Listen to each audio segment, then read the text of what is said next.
Yes, we are. Yeah, back from the week. All right, here we are. Okay. We are here. We are here. We haven't said that in a while. Oh, look at him. It's here. Oh, that's the one. Yeah, that's the one. We're talking Italy trip here. But now we're going to stop. We don't want to make you jealous. We're in the salon studio. Yes. Very comfortable. Yeah. I like this. I really like it. It's perfect. I think. What do you guys think? Hopefully. Someone gave us a thumbs up. So, What in the world? What is happening? I think we're getting viral. That's what's happening right now. Viral Is it work? live? I don't think so. Maybe AI is like, oh, that makes a thumbs up. We're good. Siri, we're You're doing good. great. Okay. I don't know what that was, but keep it up. All right.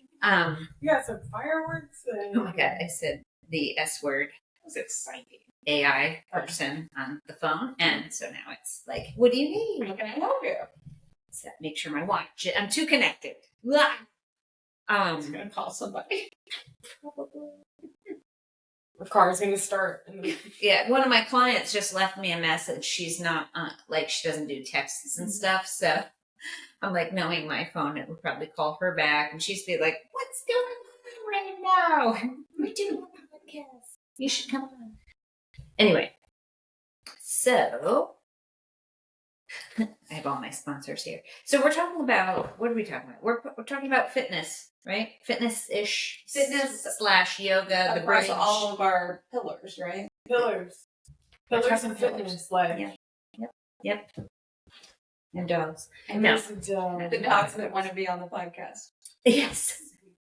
We have a few.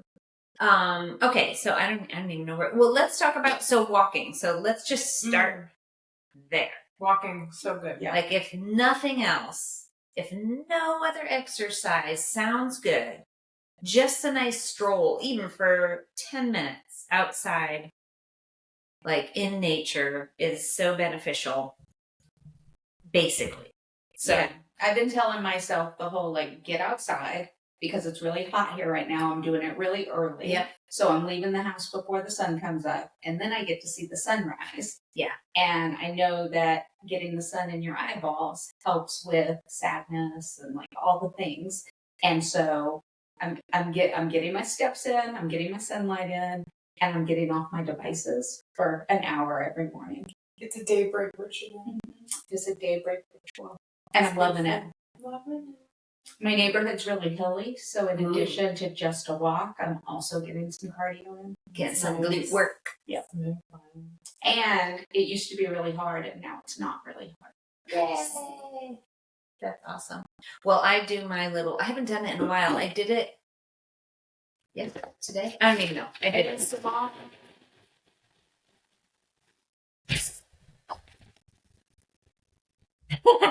Just a pause for that.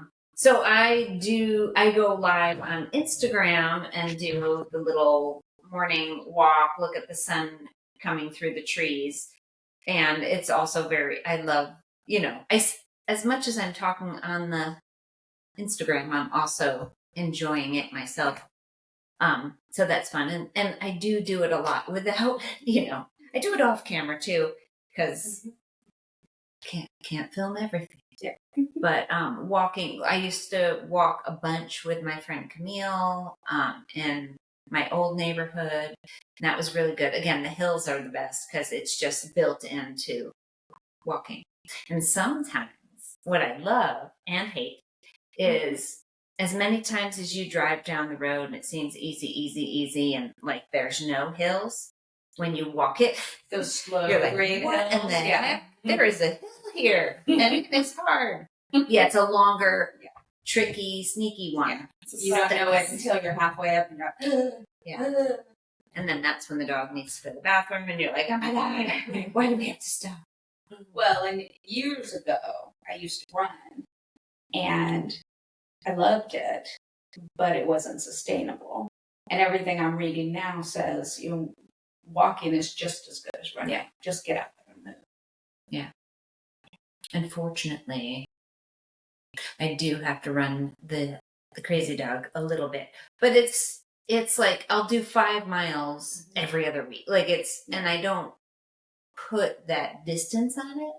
I just say, okay, if she's super crazy, maybe I kind of see how she's doing. She'll kind of slow down and start sniffing around, but I will run her just to kind of get that energy a little bit, take her down. But now I have other things, so I don't have to, because if you work their brain, then kind of like yoga. Kind of like people. Yeah, exactly. So anyway. So talking about crazy dogs, whatever day it was, yesterday, day before yesterday, my dogs are like a stampede in the house, and they knocked over a plant, and I was really angry. So I found the solution. We're using the leash. So I go get them from their place, and then I say sit, and then we walk to the door, very orderly, and they sit, and then I open the door and let them out. And that is solved. Oh, wow. That is good. And that was fast, too, because that was just the other day. Just the other day. But I was thinking about where they were going to go live, because I was really mad at them. Yeah. Oh, we have arguments. I maybe sometimes call them bitches. I might have called mine motherfuckers. Once in a while. I used to run with Maddox when he was a puppy because he was the same amount of It was a little arm. Yeah, I used to run with him in the city, and I would run, and he would switch sides, so I would learn how to like jump over his body, not trip. It was like a ninja thing, so I took it all as like training for something crazy to happen. Reactive training. And I was ready for the apocalypse, so it was like all kinds of crazy. And then avoiding chicken wings. Over a zombie. Oh yeah, for sure. And we would avoid chicken wings because he would always go for that. Oh yeah. Yeah, we would go. Yeah, it's like their nose is just made to find chicken wings, and we would go just chicken wings. Why are they around? Why are there chicken wings? In Atlanta, every couple feet there's a chicken wing. Literally on like if you're walking down the sidewalk where there's a restaurant and somebody might have been eating a chicken and they not even when there's no restaurant. I'm just saying, even up here. Yeah, they're just like they've been walking with it to go. Yeah, that's crazy. They're everywhere, especially in the last neighborhood I lived in, Castleberry Hill. It was like a party town, kind of like on the weekends. And after you would see the little like plastic hookah tips, like fake and chicken wings everywhere on Sunday mornings. I would be like, oh my god. So I couldn't go that way on Sundays because Max would be like awesome. It was like I had to put that choke collar on him because of it. Yeah. Yeah. You know what's head up. Yeah. And when I took him to Mexico with the choke collar, everyone was like, yeah. So. I use that collar because my hands are so strong and I cannot control them with my arm muscle. Yeah, he's tamed now to it because someone stole it because people do that in Mexico, and so I just got used to it without it, and now he doesn't need it. But yeah, I would run with him. It was really hard on my knees. Yeah. Stuff. And I used to run as well on the Greenway here actually, a long time ago, like 10 plus years ago. I would run that 5-mile loop. That's what happened in my house. Oh. It's a pretty picture, though. I love broken. It's a very sad broken plant picture. But you're right. It has some aesthetic appeal. Maybe I'll put it on Instagram. I would crop it. I'll show you where the art is.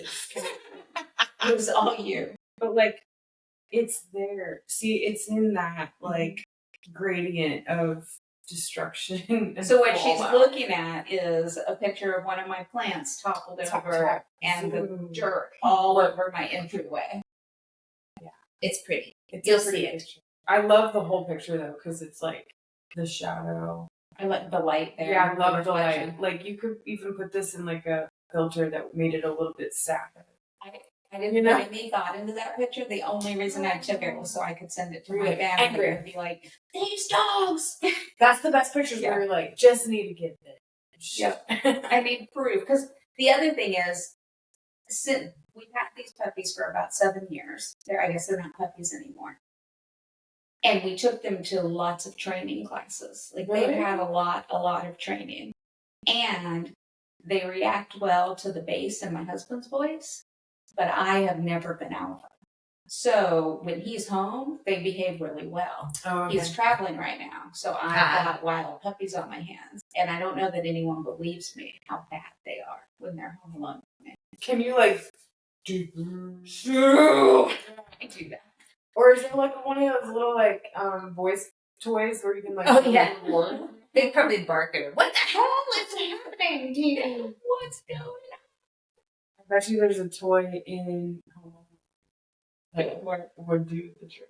I had some clients that would come over and they would start talking to Charlie when she was younger. Like, ah! And then she would like flip out and like, oh my God, I love you. And Yeti does the same thing. Really? And I'm like, don't talk like that. That's what. When every time I come over with Yeti, I'm always like, "Hey, girl," and she's like, I have to be like, "Hey, girl." I have to like not speak and turn my back to her for the first 5 minutes To keep up. Yeah, and then I'm like, Or hey. But she's so cute. You just want to be like, yeah. Like, she literally will like bite your mouth. Yeah, see my boo boo. I got a little one when I was here. It was bleeding, and I felt like a warrior. But she was so cute and like floppy after. Like, yeah, she was like, I love you though. with her cute. Her tongue is so pink, like it's and her teeth are so white, and she's like, so yeah, young still. yeah. She's so cute and sweet. And every time I would leave, I was dog sitting for her while they were in Italy, by the way. And but every time I would go put her away, she wouldn't want to go into the crate. So I pick her up like a baby, and she would just flop and You have stare to at kiss me. her. I did. She was so cute. I was like, "You're cute," and she was like, and then I Give me a kiss. she just flopped into my arms like a baby, and I was like, I don't want this moment to end. And I literally stood there and rocked back and forth with her for a minute. It was like, Okay. and then I like rolled her in there, and she like let me. She just flopped. She was like, I was like making eye contact the whole time.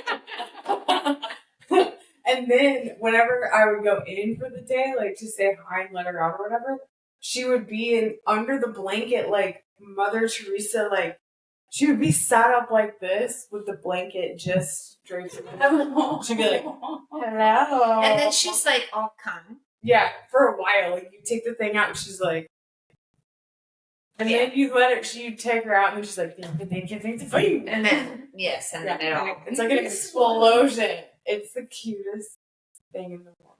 So, yeah. Until she hurts you. It's okay. I even had a bloody lip and was like holding her like a baby. I was like, you're so cute. I was like, all right, I'll allow it. Like half my face was missing and I was like, you're there. It feels like that. Oh my gosh. Yeah, she's strong. It's okay. I love her.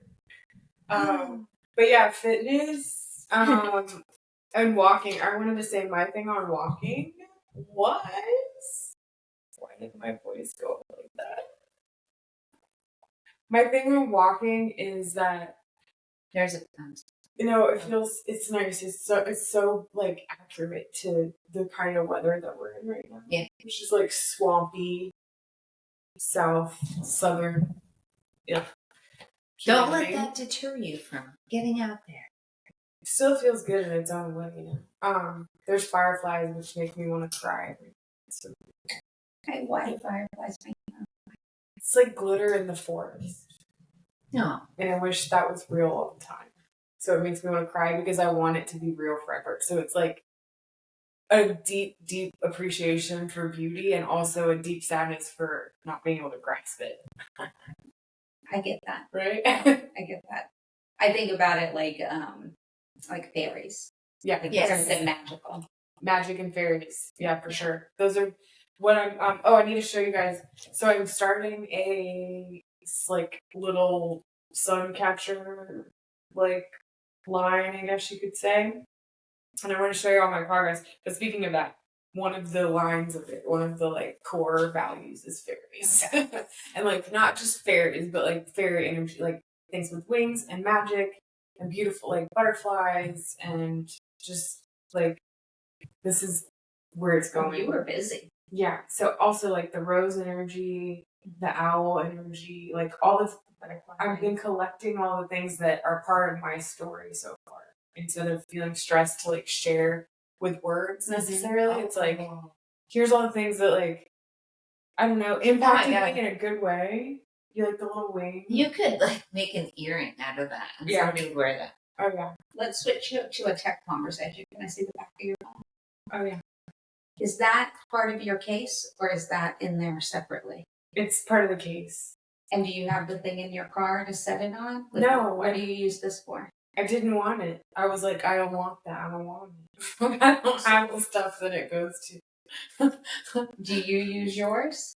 I can't. I don't have my car. I can't. Yeah, I can't. My car. So you both bought the case, the mag case. No, but you they didn't don't have the another other option. I don't have the one without the shit on it. I have a magnet inside my case, and my phone is a magnet, and I can do it on the G. Okay. Not bad. Too bad we didn't have a magnet here.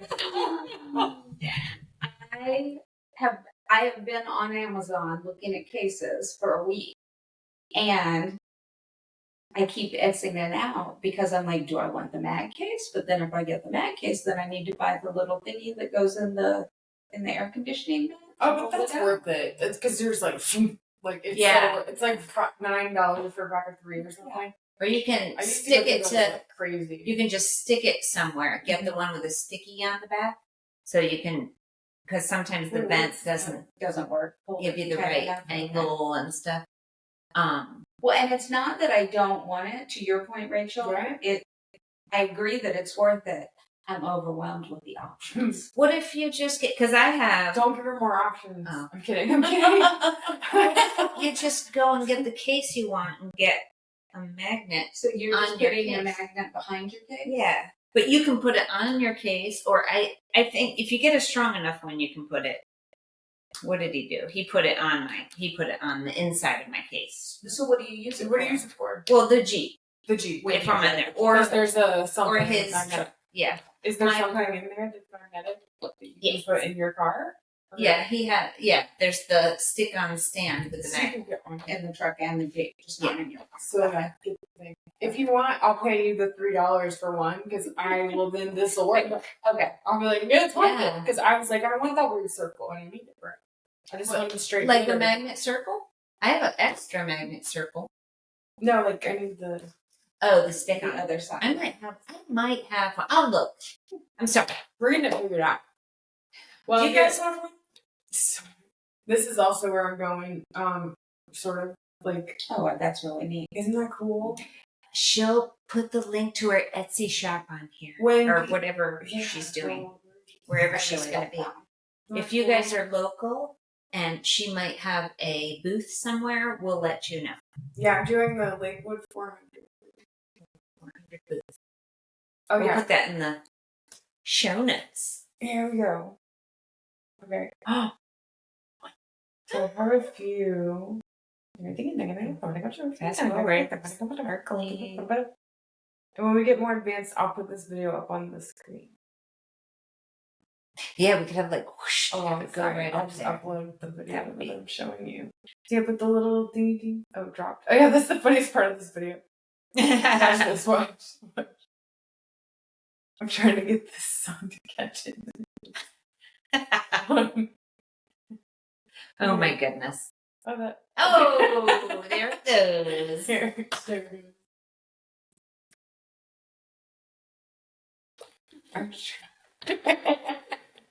is. All the way down. Yeah. Okay. So anyway, making sun catchers and They're very pretty. walking for what's that me. mean? I still haven't shared my walking Oh story. yeah, share your walking story. It's not really a walking story so much as I've been wearing Earth Runners barefoot shoes Okay. that I have them on. I literally almost just lied. I have my soft shoes today. But I wear Earth Runners every day. They're the lowest tread possible. I don't know the millimeter thickness or anything, but they're the lowest one that they sell. And they have the little copper grounding discs in the bottom of the soles. Oh, nice. So I wear those all the time and I walk a lot. And it's been like changing the shape of my feet. And it's been working its way up into my knees, the rotation, and correcting in my hips and my femurs. It's been like evening out everything slowly but surely. It's like the very slow way, like like when a rock gets washed away by a feather grazing it over thousands of years. It's kind of like a long-term thing. So the earth runners are just barefoot shoes? Yeah. And then so your feet are getting back to their natural placement? Yeah. Mhm. Okay. Everything's getting to flatten out or like shake out the tension that's represented at the base, so it shoots up through to straightens out and like ripples, I guess, kind of. So, but I think it comes down to like the attention, because I'm paying attention to where I'm holding my weight and or where I'm putting my weight and what I'm doing with. Sorry, I'm so distracted. You're getting direct feedback from the ground, where on I have gone down the path of getting the more thicker running shoe sole I can get, so it's cushiony. That's what I want, the thick. And then I started having all these problems. My hip problem, my feet were hurting all the time. And the chiropractor's like, those are too thick. I went through the same thing, and I had a chiropractor 10, 15 years ago that had me try a wedge inside my shoe to make one leg yeah, and it didn't help. My hips still hurt. And recently I've moved to zero shoes, which are similar, and I'm finding I'm also going to the chiropractor regularly. So adjustments, muscle strength training, yoga, stretching, walking barefoot, like all the things seem to be helping. Yeah, slowly but surely. Yeah, that's what I was doing with the chiropractor and everything. But yeah, it's also it's made me stop doing yoga basically, because it's pretty much I've also been doing the twisting and breathing into my fascia, so it's straightening everything out. And essentially when I walk, I know where to put my weight, and I didn't before because I couldn't feel my feet on the ground, because I was doing all of my effort was stopping in my hip flexors, and my whole pelvic floor was completely tensed up and locked. So when I walked, there was no movement in my hips, and I couldn't figure out why. No one could help me. They're just I don't really know how to tell you how to walk. You're not walking correctly. You're not Stop walking like I have no advice for you. Exactly. So I really suffered with that for a long time. And I would try to correct it myself, but with emotional force. I won't walk right. Somebody's like, something's wrong with you. Okay, bye. That's been the story of my.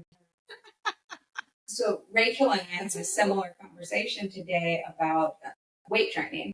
I have been trying to build up the strength of my posterior chain because I have lower back pain. And I've been doing weights by myself for a long time, and my quads just keep getting stronger. And today Rachel was like, well, if you put your weight in your heels, you'll feel it in your glutes. And I was like, well, holy shit.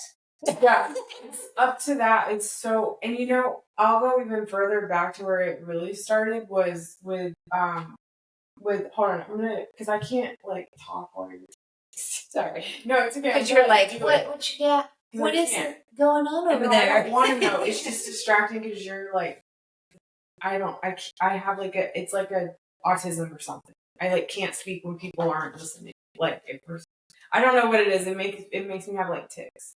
I don't know. No, not like that. And that's the thing too. That I'm don't listen to me. But I need you to listen. Don't tell me. I don't know what it is. I need to figure this out. I'm looking past you, but my ear is. It's something weird. I don't know where to look. It's something about I don't know where to look, and then I just feel like I'm talking, and then I was like, my dad does it all the time. Kids that need my attention, No, so I have to focus on. That's why I'm it's just being weird because I can't. I got bit by something. I think that mosquito. Oh, it was a mosquito that was in there. Oh, I should have ninja'd it. Damn it! It's Charlie's fault. She makes me leave. Charlie. It's okay. Well, I don't really know what I was saying, but You were It saying doesn't matter. we were talking about squatting, putting the weight in the heels, And then you you were were saying like, this goes way back. Oh, in COVID times and lockdown times when I was I couldn't work out, so I was trying to like roll my shoulders like on a ball, and I was rolling, and I had my hips out, and I was rolling, and I pushed my weight into my big toe mound and rolling the ball around my scapula, and it hit something where my whole knee gave out, and I fell down. oh my God. It was like an explosion in my crazy? knee. It felt like a nerve, like a firework, and I was like, oh, and I just like went down. But here's the thing too, it goes way back before that. I used to run really intense sprints and like box jumping and stuff, like every single day for a long time. And my knees though, when I would go upstairs, would like give out, and I would just ignore it and push like harder, you know? Yeah. And I could never figure out what it was. It felt very nerve.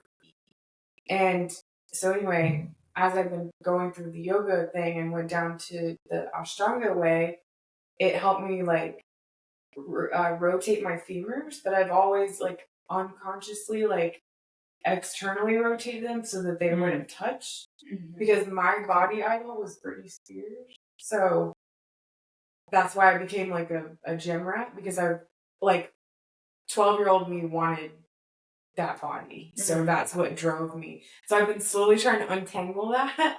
And I have these like excessive oblique muscles because of it too, because she had the athletic, you know, and I was like, I can work my way out, or I can work out my way to that body, because I can punish myself into that form. You know what I mean? It was very much, that's why I had to go to yoga, to undo that part of it.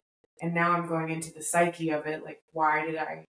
And now I'm like unlocking myself into freedom, because I'm realizing there's micro things I did to become that body too.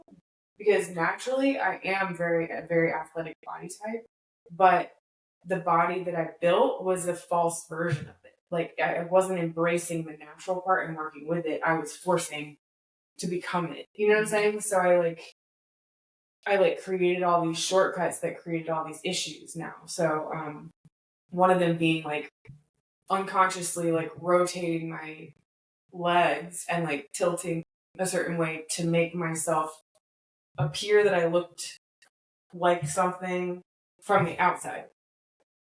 Does that make sense? Yes. I literally would like unconsciously, but now I'm conscious of it because I had to like untangle it. I was like, oh, I basically started embracing how my legs naturally fall when I stride. I've been really facing how I walk. It's like, I literally don't have a natural stride. I didn't have a natural stride because it was all falsified based on how I wanted to appear and based on where I was walking. You wanted to look a certain way. Yeah. So I'm like, what do I look like, or what do I feel like when I'm just walking and it doesn't hurt? And I had to literally be like, I feel fine. That was one layer. The next layer was like, okay, my knee is like doing a funny thing. Okay, wow, my whole leg like rotation is against its natural form. So I started embracing. I rolled my legs like inward and was like, whoa, and stretched from there, and was like, it like opened my ribs up when I did that. And I was like, okay, whoa, there's an unconscious block that like physically unlocked. So as soon as I embraced like that, okay, my body shape is because I've been forcing it, like the issues I'm having are because I've been forcing something. So I'm getting the opposite of what I'm wanting by forcing something. So as long as I stop forcing my body and like my weight to be in a certain part of my foot when I stand, or hip cocked out, or what, you know, like it's like when I make the adjustment, it hurts a little bit, but it's because I'm activating those muscles that I haven't used in a long time. Right. And it's like, if I just stand like this and breathe fully, like root to top 5 times, that's like a rep I did, and I relaxed. And then if I find that I can go back to that, I'm like, oh, that builds the pathway. It's not, so I don't even look at it as much as like, so much as like a workout. It's more of like a discovery in regular scenarios that I'm in, like seated, standing, walking. Like if I can like repeat that with breath and awareness, I feel like that kind of corrects it as much as like hitting the gym while you're on corrects. Well, it's in the book. It's in breath. It makes total sense. And while you're talking, I'm equating it to me and a lifetime of bracing. and my traps are over engaged. Right. So, like, again, while we were doing our strength training, Rachel was like, you know, you want to be doing this with these muscles down here, the deltoids. And I was like, I can't feel those muscles because my traps are over engaged all the time because that's my movement pattern. Yeah. So trying to like, okay, I'm going to relax these and I'm going to use these, but I can't feel these. Yeah, I'm with you. Yeah. It's like, how do you relax the traps if that's the only one that wants to engage? It fires immediately. Like, I'm like trying to do it right now. And I'm like, it's like using like a needle or a thread versus a pliers. Well, and for me, like, it's my traps, but it goes up and it's my jaw, or it goes down and it's holding my breath. And for me, it's my stomach too. The bracing, it's not jaw, but stomach, and that's what the walking is helping with as well, because it's like all connected and it's doing the flossing thing. Like, you know what I mean? You can go walk, but if your posture's all messed up, that's what I was about to say. You're compounding. Back in the years when I was a runner, walking and running, I would get like a really sore trap and like those back muscles because I was bracing while I was walking. So you're like, running, you're not even like medicinally running. And I wasn't breathing right either, which is all this. It's like holding your breath here and then like pounding it. Yeah. And then you wonder, you're like, why is so effing helping me? And you're like literally almost killing yourself, but your body's so strong that it's like, God, she doesn't know. Fix her. But my shoulder. Yeah. Yeah. Oh. So walking is like the most beneficial thing for a person who, I'm speaking from my own experience, who either used to be very, very active or used to have very high standards for themselves and it's trying to come into self-love. So you have a break where your body's changing and you don't want to move it anymore because you're like, I hate it and it's gross and I don't accept it. Like, we've all been there, and I've been there, and it's to me, that's the cocoon. And it's like the fact that it is part of the process that's where the alchemy happens. It makes me feel so much more proud of the fact that I can sit in it no matter what it's doing, and B, that it's a progression, so it's not going to be forever, especially if it's super uncomfortable. Like, well, the thing that's jumping out at me is all the years that I tried to solve it physically, that never did it. I had to deal with the emotion that was behind it. Mm-hmm. Exactly. 100%. There's no way to go except for that. And that's like base level getting into that cycle of the metamorphosis and the transmutation. It's like being first for me, it's been acceptance has been the first key step, and where you actually feel a change in a shift. It's like, I accept this, that I accept where I'm at in a real way, like in a grounded way. I think we talked about it last week. I've been working a lot with the whole being content with what is, no matter what is. Yeah. And then the other piece of that is claiming it. Like, I feel content right at this moment. Yeah. Even though there's some really hard things going on. Like, right this moment, sitting here with you two, I feel really content. Or walking up the hill in the morning, I feel really content, right?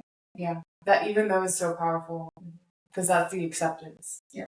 Like, all of these are true, blah, blah, blah. Yes, okay. Even though this thing you don't want to admit is true. That is like almost forcing you to accept it even that. And I love that tool. Oh my God, you scared me. Did you see me? When you said the word perfection earlier, right? I know all three of us, so I assume everybody feels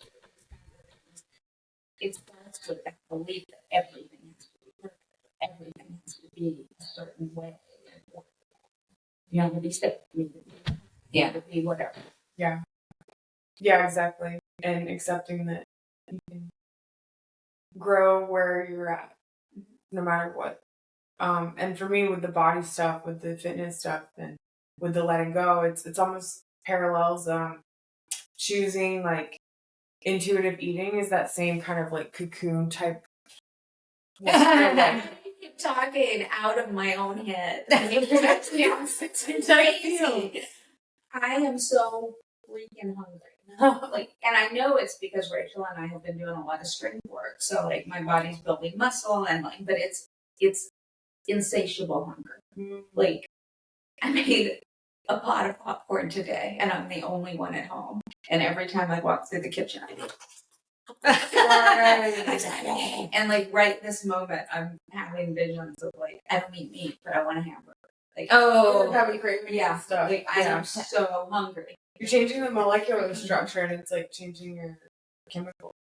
I texted her yesterday because I ate like a hella big bowl of beans, and it should have been enough, and I was still hungry, so I got another bowl of beans, and she was like, "Try a protein shake." I was like, but like intuitive eating's not working because like your intuition's going that way. Yeah. Yeah.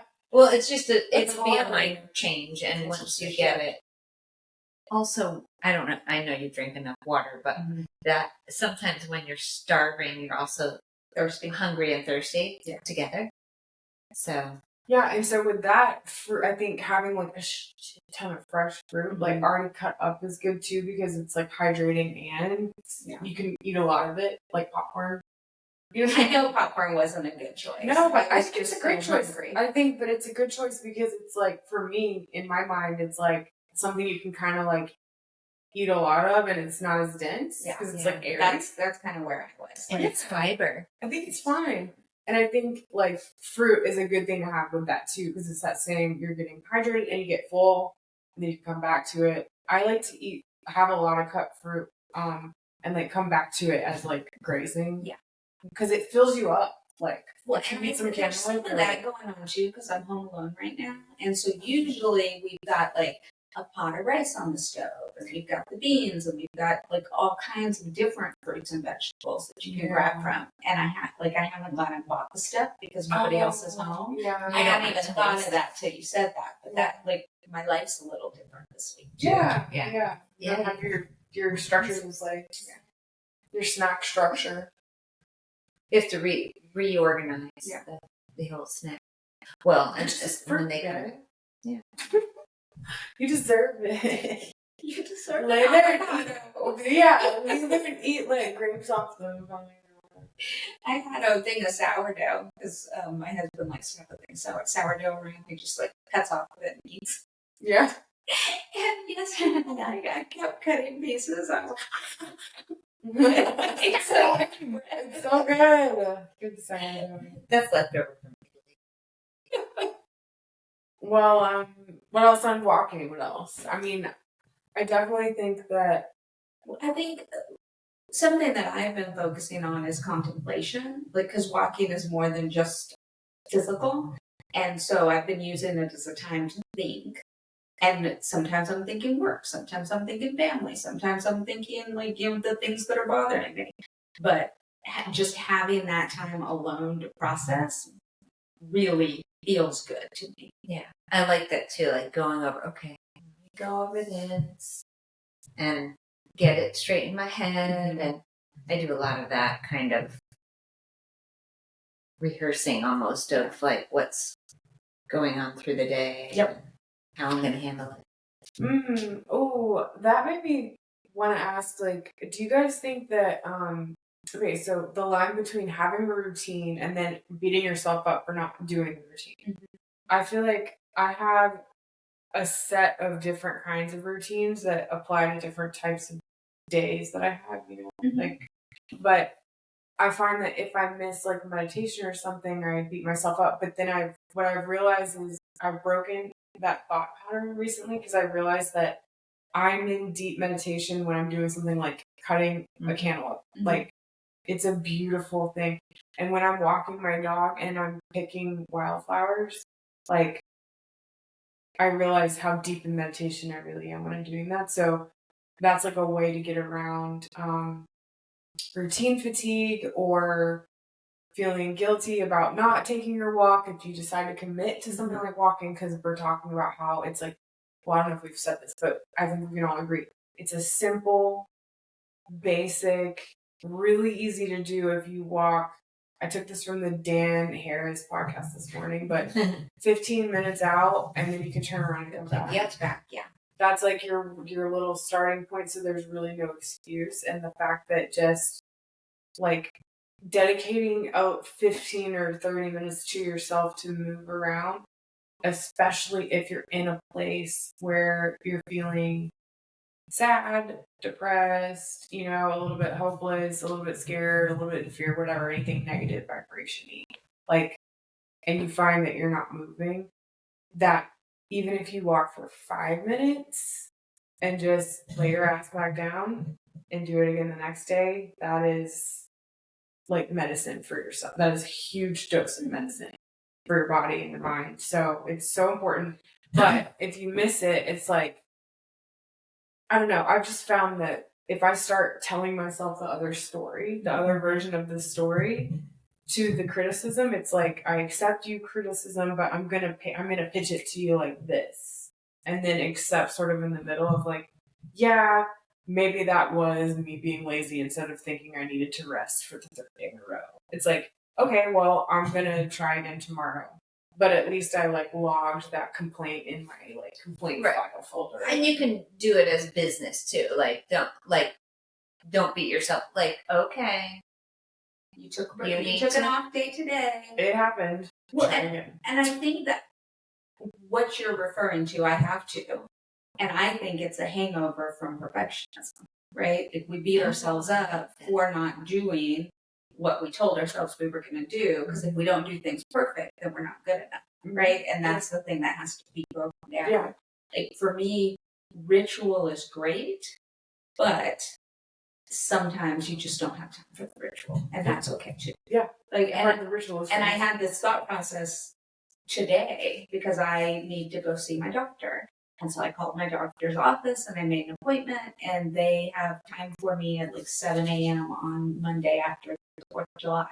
And I was like, there was no other good time, but I had to like, 7 a.m. is going to interfere with my morning walk. And I had to like quickly come to terms with like, and that's okay. You'll walk on Sunday and on Tuesday. Right.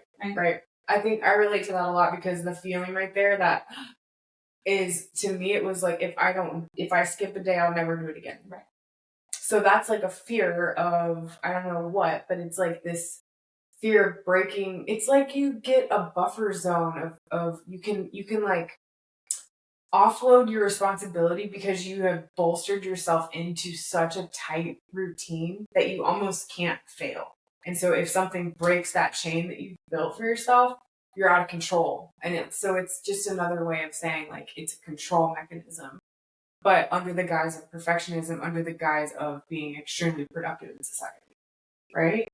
And the other thing I've learned is that it's really hard to be in relationship with, and I'm referring to me, that person that has to have things exactly the way they need them every moment of the day, right? Yeah. Like when I'm in that place and I can't give myself any grace, I can't give anybody any grace. Mm-hmm. And it quickly impacts all my relationships. Yeah. Well, and you recognize it now and you're like, we got it. Yeah. Your relationship to yourself is first. Is the one that determines your relationship to everyone else. Yeah. Which is such a simple but powerful statement because it's like, it really makes you face like, okay, what is my relationship to myself? And I really did have a long period of time where I was like, she sucks. Like, I don't like her. And it was even, like when you open the front facing camera, that funny thing where you're like, ooh, at first. But even like when you look good, you're like, oh. Like, there were so many times where even when I looked really good and beautiful, I was just like, it literally lasted for like half a second. It was like, I was like, yeah, I look good. I look like pixels on a screen that you could airbrush. Cool. Now, like, there's nothing else. It was like, the light kept flickering. You had all these demands from her. Yeah. She wasn't living up to all. Yeah, poor thing. She's like a little plastic, like, perfect thing I like created. I told you my thing on this, right? What? So I have first of all, same. You and I are so similar. I have a picture of myself, a framed picture that my mom gave me for some holiday, and I'm 3 years old, and it's a picture of me at 3 years old, and then some artwork that I did, and they're side by side in a frame in my office. And when I catch myself doing that to myself, I look at that picture, and I'm like, I'm sorry. Right? Because she didn't deserve that. Yeah. Like, it's really easy to beat up 50-year-old me. Yeah. It's a little harder when I'm like, she doesn't deserve that. Yeah.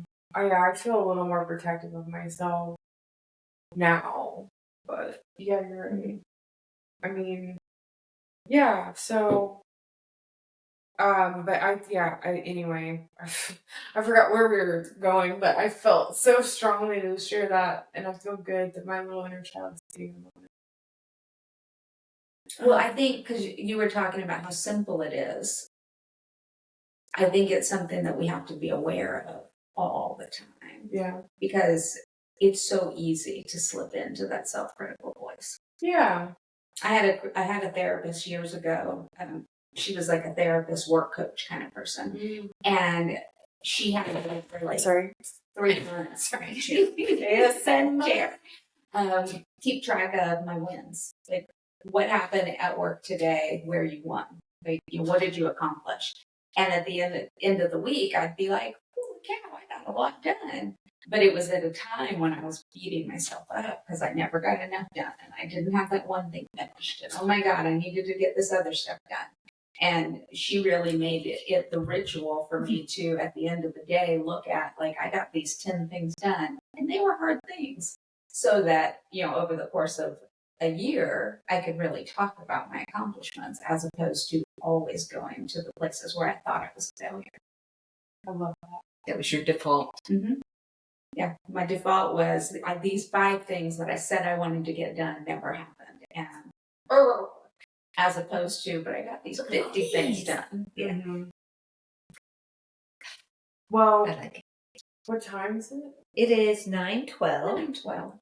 So with fitness, one other thing I wanted to say about fitness is where I'm at right now is like my background is went from the gym rat thing to gym rat to yoga mat and then yoga teacher training and the like hardest lineage, one of the hardest, there's like several, but the original ballet, as one of my yogi mentors says, that Ashtanga? is, it's Ashtanga. the real one, the original. Sorry. Yeah. No, yeah, like Ashtanga is like it's pretty intense. And, so I would describe it as I went to go find like softness and stillness and like flexibility and strength, but like, and I went to the boot camp version. So that's very me for how I was. Like that was very like on brand for my archetype at the time where I was at. Headbanger, like drinker, partier, hard worker, marketing, startup, tech life. Yeah, exactly. So yeah, very much, and like very much, yeah, for the darkness, like. And I only say that because all 3 of us lean towards Ashtanga. Yeah, and it's like exactly perfect for that person, that archetype, but not necessarily for me the best for me at that archetype who's looking to exit that archetype. Like that wasn't the best channel for me to completely like a balance. Yeah, I mean, it worked out. I accept my journey and I love it and I'm obsessed and I can't wait to get back into like a daily Ashtanga practice because it was so beautiful for me. Now that I've come into some balance with being embodiment in general, like being in touch with myself and feeling my body, I went into Ashtanga training disembodied and left even more disembodied. And then on top of it, even more entangled in the like third eye and up chakras. So like in the astral, like I was confused without much guidance. Like I was like spun around up there and then dropped down with no map. And I was just like, I need to look at just started like tweaking. So I've come into some balance with all those things and I've realized that I miss like explosive movement, but I was missing a lot of mobility and agility and care and gentleness with self. And so now that I've spent a lot of time on that end of the spectrum, I want to find that middle and I want to be powerful because I was extremely powerful with rage and I want to use that rage still and channel it properly with like explosive movement at the right times, using the human body. Like it's this perfect mechanism, this perfect instrument, but also acknowledging my limitations and working with them. It's just like a good time for me to make a a pivot towards the next level of movement. I think what you're articulating, or at least what I'm hearing, is like the eternal quest for balance. And we get it wrong. We humans get it wrong all the time, right? Yeah. Because Ashtanga is a beautiful practice, and used in a healthy manner, it's very healthy. But so is working out, and so is walking, and so is running, right? Like, we can take anything and use it to harm ourselves if we're not doing the work. Exactly. That's why I feel good now. I have like a little menu of experiences. I can make a combination of devotions. Like I used to be devoted to a very egoic, empty cause, and I didn't even know what it was. I was just driving towards nothing, but with everything I had. And so now that I have like a more of a balanced sense of what I want out of myself, it's like now I know where to put my energy and where to use that rage and that passion that is still going to flow through. Yeah, so I'm excited. Like, I'm excited where it's going to go. I don't really know. I just know that I feel energetically balanced enough to like get excited about moving. And this is how it ties all back to walking. And why I wanted to bring it up was that I went from explosive movement to Ashtanga every day, biking every day, walking at least like 2 to 5 miles every morning, and we're sprinting on the beach. Like, that's the life I was living for about a year, basically, and eating like fruit, you know. I went from that to completely like laying on my side for a month, eating Cheerios, and like it wrecked my body, and I just watched it helplessly. I couldn't even like react to it because I was so numb and so broken. Because I went from such an extreme to the other, to the other, to the other with everything in my life, that I just watched the body reflect the inside and just like watched it like destroy itself, and just like sat with it and hated it and like loathed it and like let myself feel like absolute hatred for myself, and like came out of that. And I think that's so impressive.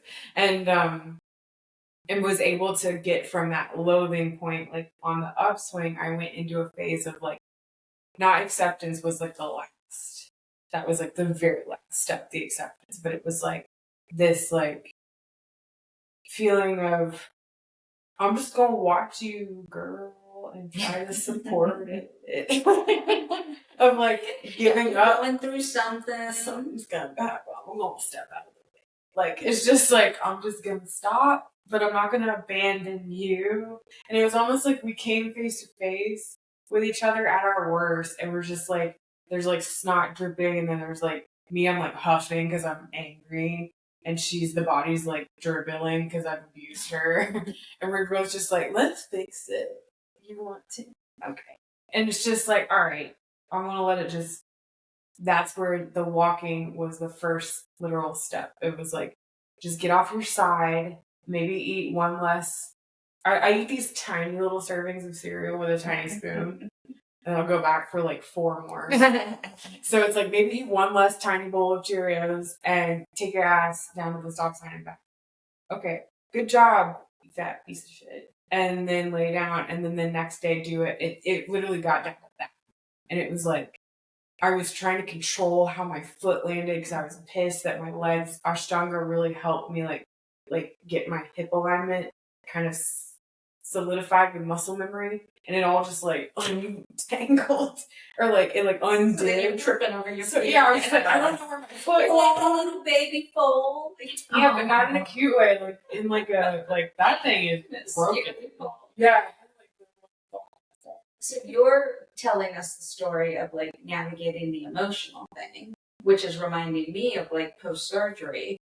You know, in order to get a release, I had to like walk from my bed to the bathroom, and then the next day they wanted me to walk, from my bed to the nurse's station, and then it was around the floor, and then when I got home, I would walk to the end of the driveway. And then the next day I walked to the stop sign, but it was like incremental gains. Yeah. And and where before that I was super strong and I could have walked the whole neighborhood, one surgery, and now I can only walk to the mailbox. Yeah, that's so debilitating. And you have to just accept it and start where you are.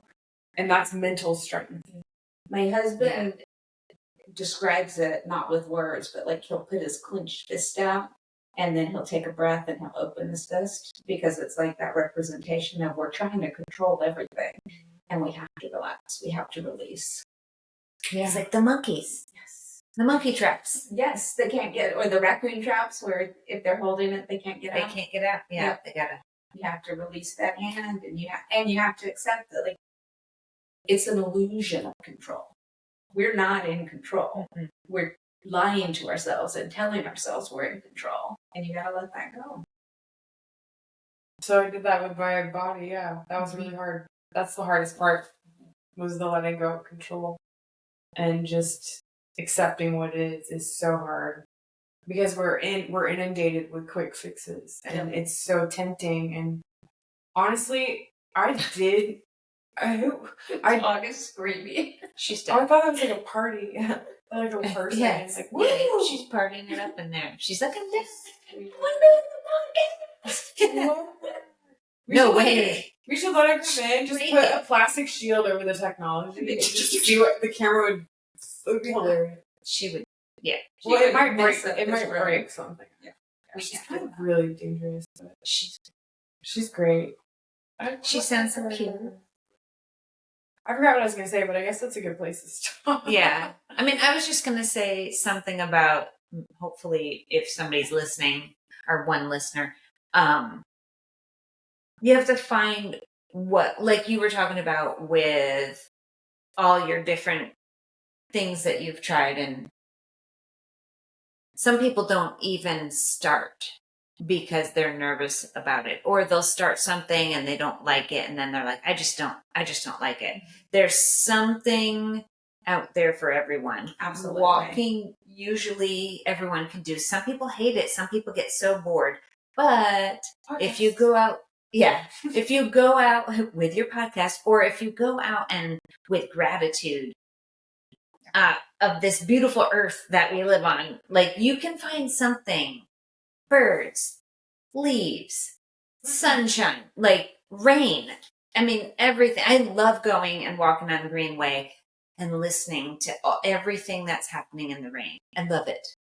I start with getting out of bed in the morning, because the fact that my body remembered to breathe all night long by itself, I didn't have to do anything. And then I get up and I stand up and I'm like, and my muscles still work, and I can this is amazing.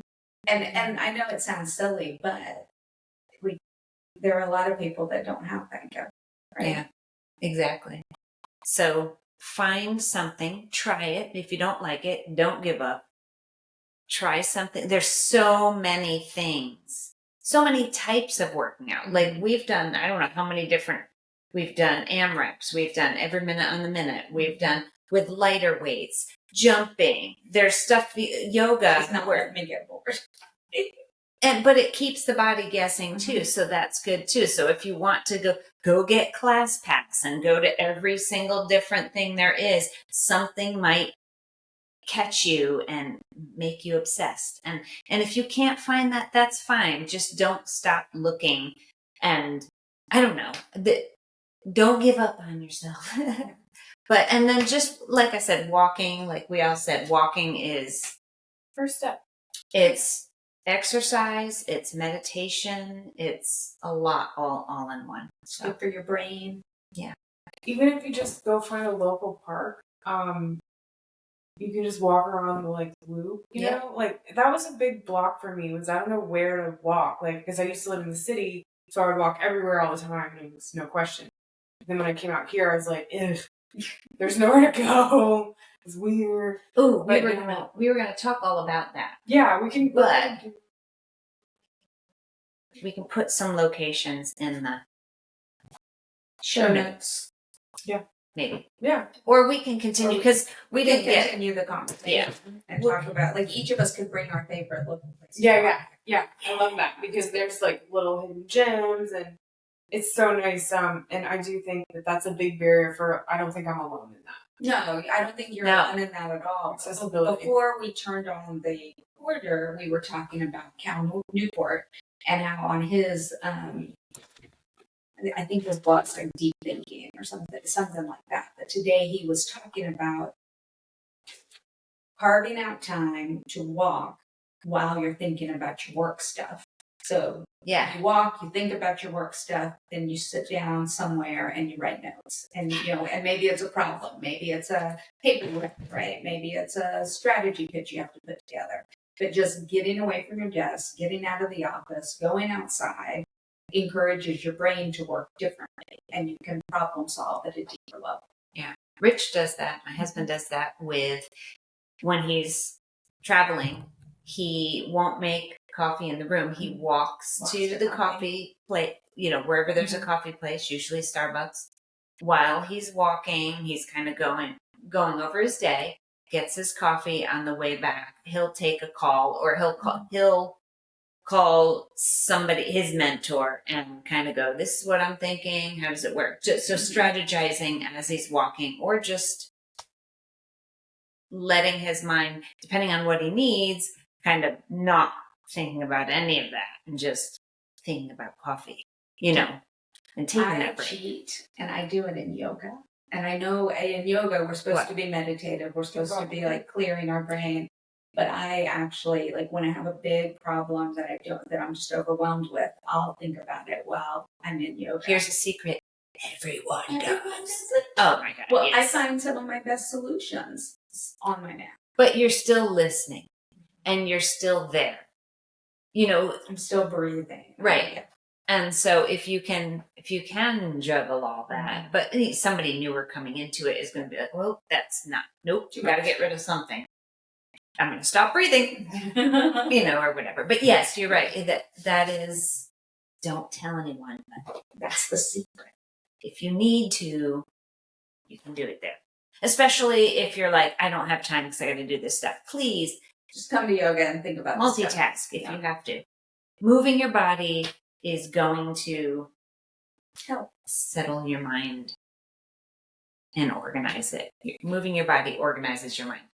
And I want to also say, move your body is like a triggering, for me, is a triggering statement, because when I'm in a certain state, I don't even want to look at myself, so much less move it. I almost get into this, this isn't present tense, so I'm going to just switch to past tense, but I would get into a place where I didn't like it.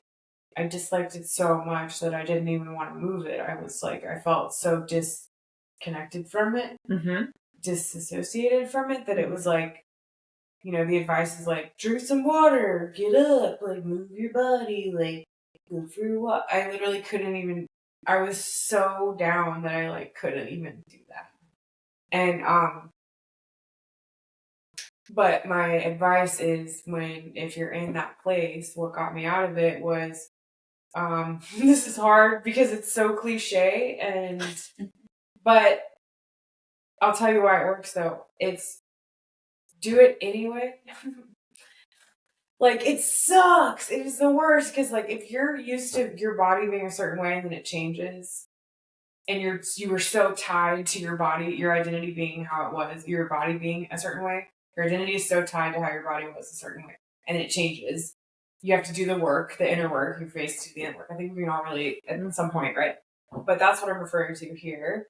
And it's like a matter of basically facing that the acceptance part. This is a way bigger topic, but basically it's the acceptance part has to apply to feeling it, all the little things that you hated about it before you got into a certain shape.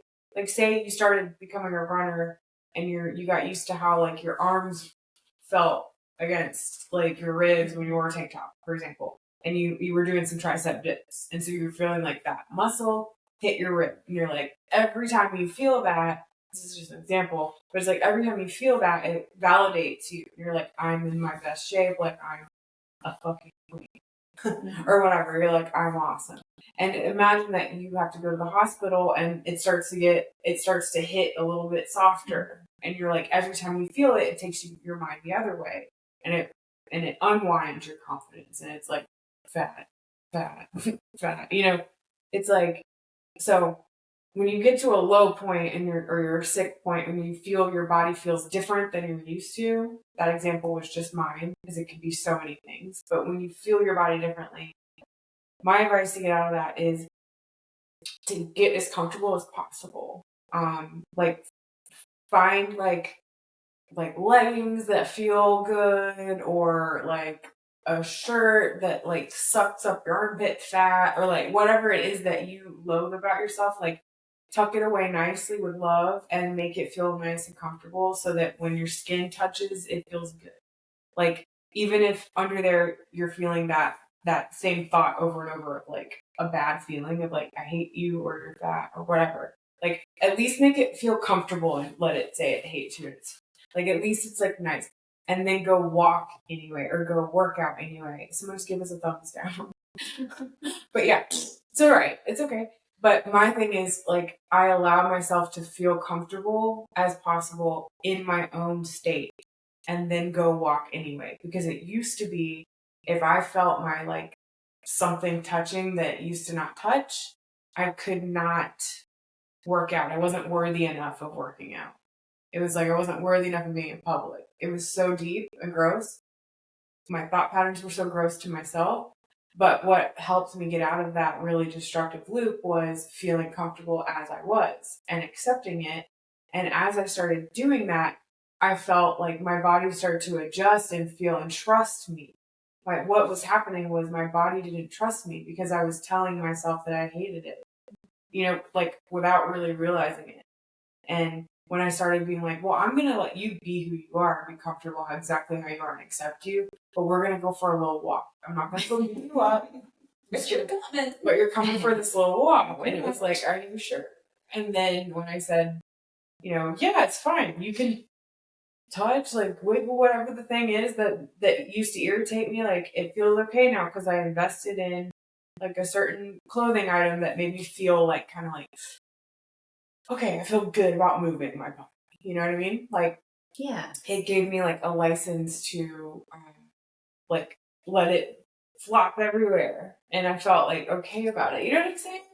Yes, I hear you. And I think like you're telling a very specific story about a young person Okay. dealing with some perfectionism and self-loathing. Yeah. But I think your story is very transferable. Yes. To, like I'm thinking about me with like I went from loving my body to being angry with my body for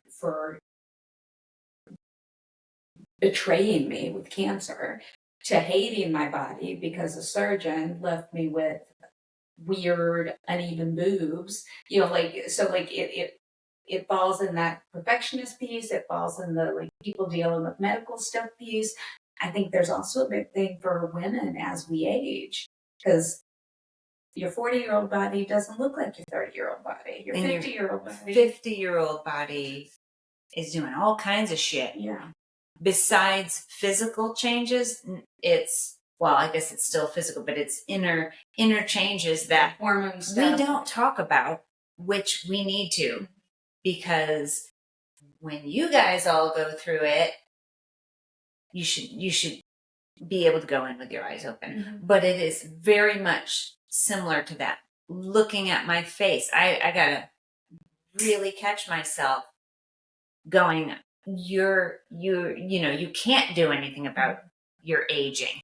I mean, except, use the right skincare and stuff like that. Or, But the reality is we all age. Right. Yes. And things are, skin is loosening and getting thinner. And no matter how much I exercise, unless I go on steroids and I become like jacked, my skin is going to be loose no matter how much muscle tone I have, unless I decide to do the stuff.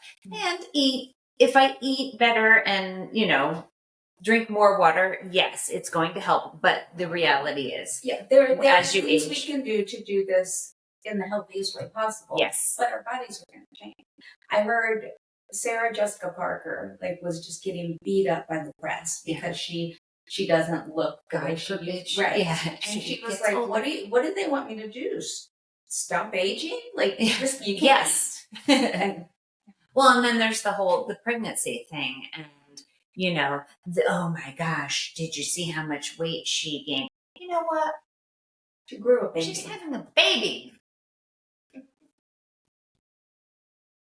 Yeah, the 10% Happier with Dan Harris podcast today was about that. Was it? Really? Yeah.